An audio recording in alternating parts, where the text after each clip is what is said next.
Uma boa tarde a todos, pessoal. O Dr. Sandro já me apresentou, eu sou analista técnico de políticas sociais da Coordenação Geral de Atenção Especializada. Esse é um setor do Ministério da Saúde que congrega hoje, gere, de certa forma, eu imagino que uma grande parte das políticas da atenção especializada. Então, além da oncologia, além da Política Nacional de Prevenção e Controle do Câncer, da Portaria 140, que é a portaria vigente que rege a habilitação dos serviços, da atenção oncológica, enfim, a gente também gere lá no setor uma série de outras políticas de atenção especializada, mas vamos estar aqui tentando apresentar de uma forma bastante resumida como se dá a rede hoje da oncologia e os principais desafios, para os avanços na área. Bom, a gente tem dados aqui que eu acho que nossos especialistas vão apresentar com um pouquinho mais de certidão, mas a gente tem dados que são dados do Instituto Nacional do Câncer, o INCA, acerca da incidência dos principais cânceres que afetam a nossa população. Bom, a gente está falando de uma doença que ela é... Deixa eu virar aqui para ficar um pouquinho... a visualização melhorar. A magnitude é mundial, está entre as principais causas de mortalidade da população, e ela vem crescendo, como já foi colocado aqui pelos deputados e senadores, ela vem crescendo, a incidência vem crescendo na nossa população à medida que a nossa população envelhece, certo? Então, as perspectivas e os desafios são cada vez mais crescentes nesse cenário. A gente tem aqui embaixo uma figurinha, obviamente eu imagino que essas apresentações vão estar disponíveis para vocês, então a consulta a esses números depois que estão aqui na apresentação vão ficar mais fáceis, Mas a gente tem a distribuição e a incidência das principais cânceres por sexo, tá? Sexo masculino e sexo feminino, mas é uma publicação do INCA, está disponível na internet de fácil acesso. Bom, quando a gente fala das dimensões da intervenção no que diz respeito ao câncer, a gente está falando de uma série de momentos em que se pode intervir para se diagnosticar, se tratar, se ter um controle adequado da doença. A gente está falando de promoção da saúde, que é aquele momento que antecede o aparecimento da doença, A gente está intervindo sobre os fatores e os riscos da exposição, a determinados fatores de risco. A gente também está falando de prevenção do câncer, que idealmente são aquelas ações que a gente tem no sentido de se evitar com que o câncer surja, de se evitar com que as lesões, as lesões pré-malignas elas ocorram, elas apareçam. A gente está falando também sobre detecção precoce do câncer, que aí ela se dividiria em dois aspectos, o rastreamento e o diagnóstico precoce. Rastreamento, a gente fala de triagem, A gente está falando de uma população assintomática, uma população que ainda não desenvolveu qualquer lesão pré-maligna indicativa de câncer, mas que evidências me suportam no sentido de que eu tenha políticas públicas de saúde para se ter rastreamento específicos para determinados tipos de câncer. E aí eu estou falando, por exemplo, do câncer de colo de útero, E também o diagnóstico precoce, que é quando eu já tenho sintomas e sinais e uma suspeita instalada. E, obviamente, no diagnóstico precoce, a gente está tentando iniciar o tratamento de uma forma mais cedo possível, A gente está falando do tratamento, que são de diversos tipos e possui algumas finalidades diferentes, Ou essa finalidade ela é curativa, ou ela é uma finalidade mais paliativa, Quando a gente está falando de um câncer mesmo que não tem perspectiva de cura.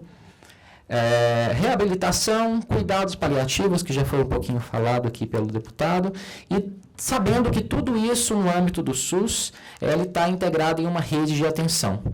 De forma resumida, a gente tem a portaria 874 de 2013, que é a portaria que diz respeito à política nacional de prevenção e controle do câncer. E essa política, a política do câncer, ela está inserida dentro de uma rede do SUS, que é a rede de atenção à saúde das pessoas com doenças crônicas. E o que prevê essa rede? Prevê que o cuidado da pessoa com câncer, ela está interligada numa rede. A gente sabe, vocês sabem, que as ações e serviços de saúde no âmbito do nosso país, elas não são exclusivamente ofertadas pelo SUS, pela União. Pelo contrário, a União ela tem um aspecto bem normativo, bem financiador das ações e serviços de saúde, de monitoramento e avaliação. Mas boa parte, eu diria que quase a totalidade das ações de execução, na ponta mesmo, elas estão com os gestores municipais e estaduais. Então, essa é uma rede que ela é descentralizada, ela contém diversos diversos pontos de atenção e a gente está falando de uma teia mesmo, de uma rede que deve estar bem coordenada e bem articulada para que as pessoas consigam fluir de uma forma eficiente, né? Desde a sua, diria desde antes, né? Desde a promoção à saúde até quando essa doença está instalada e essa pessoa precisa de um tratamento, seja ele de finalidade curativa, seja de finalidade paliativa.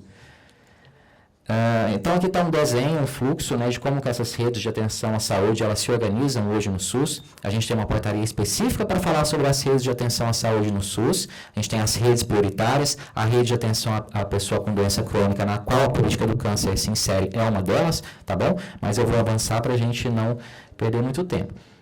A gente está falando de um cuidado ao paciente com câncer no SUS que tem várias perspectivas, né?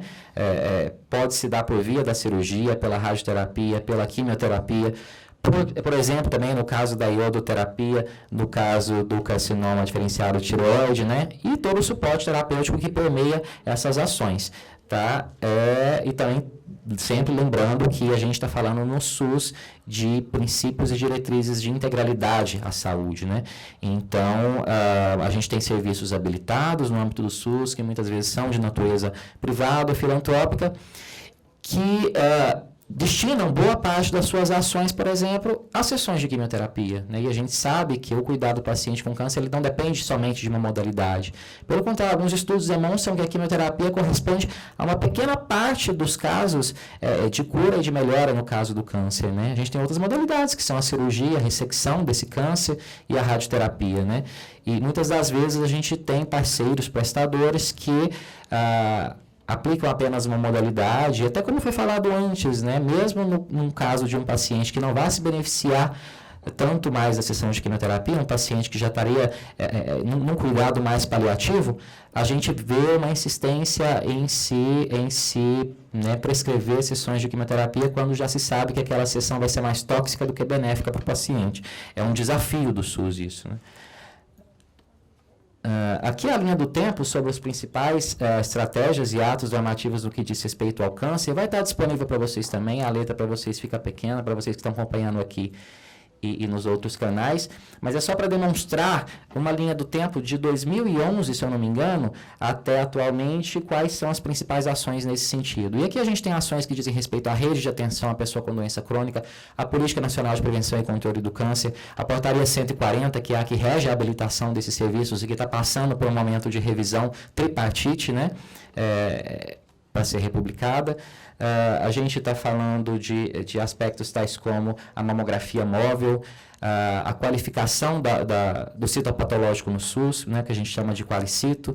A gente está falando aqui de outras questões que dizem respeito, por exemplo, à modificação, atualização dos procedimentos de radioterapia, que é uma portaria deste ano, né? Até então, na tabela do SUS, o procedimento da radioterapia era por campo de tratamento, né, de radiação. E segundo parceiros internacionais, era uma forma defasada de se tratar, de se falar a respeito de financiamento, ressarcimento de radioterapia, né? A gente recentemente neste ano modificou os procedimentos da radioterapia que estão por tratamento, né? Uma forma mais simplificada até de entendimento por parte do paciente. Enfim, fica para consulta para vocês depois toda essa linha do tempo. A 140 ela define então os parâmetros, né, e os critérios para a habilitação de um serviço no âmbito do SUS.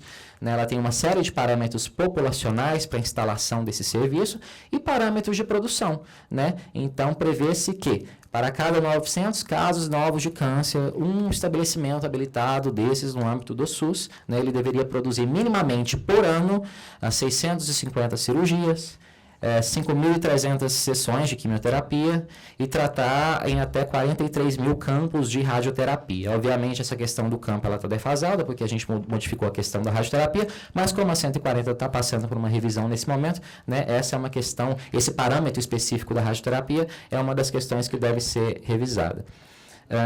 Aqui uma série de documentações que o gestor local e o prestador que se interessa por ser parceiro do SUS nesse sentido, de ter a sua clínica, de ter o seu hospital habilitado para o tratamento do paciente com câncer no âmbito do SUS, ele deve cumprir junto à nossa área técnica, que tem esse papel cartorial também, né, de receber as demandas por habilitação, avaliar essas demandas, avaliar juntamente ao Estado e município a necessidade desse serviço no contexto local e promover a sua habilitação. E por habilitação, a gente quer dizer que, a partir deste momento, dessa portaria de habilitação, esse serviço está apto a registrar aqueles procedimentos da tabela do SUS, aqueles procedimentos de cirurgia, de quimioterapia, de radioterapia, e o seu respectivo gestor passa a receber no seu teto, né, no seu limite financeiro de média e alta complexidade, um recurso equivalente a essa produção para que ele sustente esse serviço. Seja um serviço da rede própria, pública, né, seja um serviço privado, filantrópico, que é contratualizado por esse gestor.